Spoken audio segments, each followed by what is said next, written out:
What's going on, folks? Rich here for RageWorks. We got a brand new Mezco 112 collectible for you. This one is time-traveling X-Men and fan favorite Bishop. And the thing about this figure that off the bat I want to say is that Mezco's been dealing with a lot of delays. So this particular figure, I think I ordered him probably in 2021, maybe in 2020. I couldn't even tell you.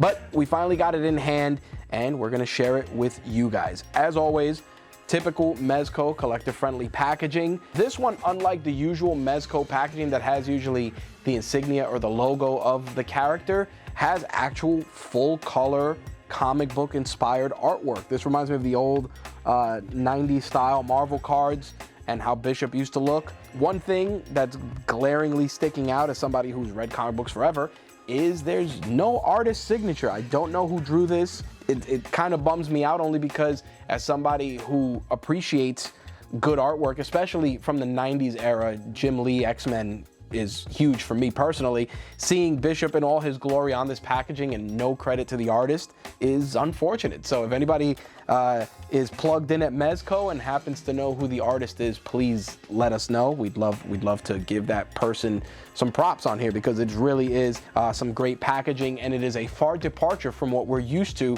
from the 112 collectibles line. In addition to the cool artwork on the front, we got side panel art as well, and a typical Mezco preview of what's in the box. And with this case, in Bishop's case, you're getting not only the Bishop that we have on the packaging, but you're also getting bald-headed Bishop as well, thanks to an additional head. But we'll go through that and all the accessories when we take Bishop out of the box. So let's get to it. All right, so in typical Mezco fashion, unboxing is always a breeze. Everything is neatly wrapped and packaged and separated, so it makes pulling the figures out piece of cake. So here we have Bishop with the bulk of his accessories. Some of them are on him so that we can show you, and some are with display. Few items of note off the bat. You have 3 heads total. You have one with him using his powers. You have bald head Bishop, and then you have typical dreadlock Bishop. You also have Bishop's arsenal of weapons. You have one handgun in this holster here that you can obviously take out of the holster. Then in addition, he has a knife here, which can also be taken out. Here's the knife accessory here. Then he has some additional grenades that you can remove from their holster. And of course, wouldn't be Bishop without a big ass gun, which is a Bishop trademark. Now, of course, you're gonna get 3 additional sets of hands to go with the 2 that are included here. You're also gonna get extra grenades, and you're gonna get extra clips for his rifle, because the clip comes out, as you can see here, and you can put the clips on his holster back here. Now, in terms of power effects, you get one that can go over his closed fist. You can get a Bishop Energy Blast straight out of the comics. And then the other one is an open hand effect.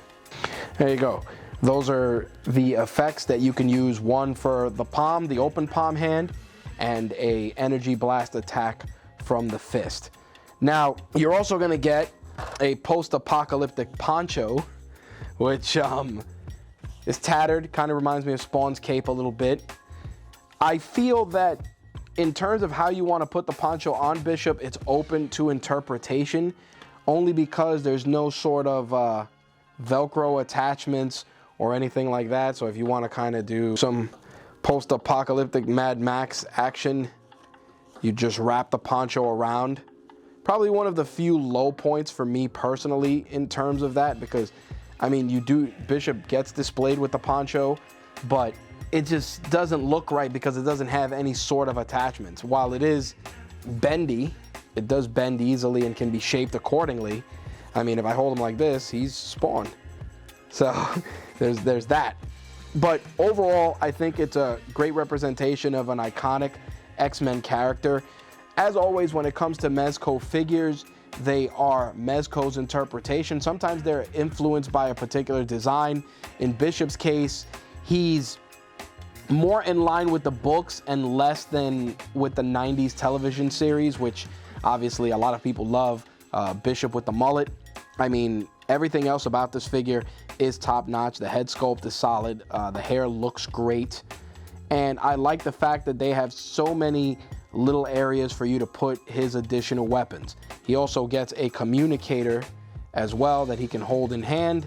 So the communicator goes right back here in this small pouch. Like I said, this interpretation of Bishop has a couple of different elements. These weird shoulder pads with elastic. Not something I'm a fan of. I mean, this isn't a figure you're gonna play with. So if you're trying to build an X-Men team for display, Bishop is a welcome addition. But in terms of just his design aesthetic, I would probably go with old school bald-headed Bishop, mostly because I feel that even though Bishop with the dreadlocks is a Bishop that you've seen many times before, to me his iconic looks are always the mullet, or the soul glow as I like to say, or good old bald head Bishop here, which I would have thought they would have done a variant with the glowing eyes like they did for the one with the dreadlocks, but beggars can't be choosers. Obviously all of Bishop's great accessories, but we gotta also shout out the X-Men blue and gold base. Now, as a standard with Mezco figures, you get the posable arm to give your figure a little bit more stability for display. You can bend it in a few different ways to pose it in a few different ways, which is nice.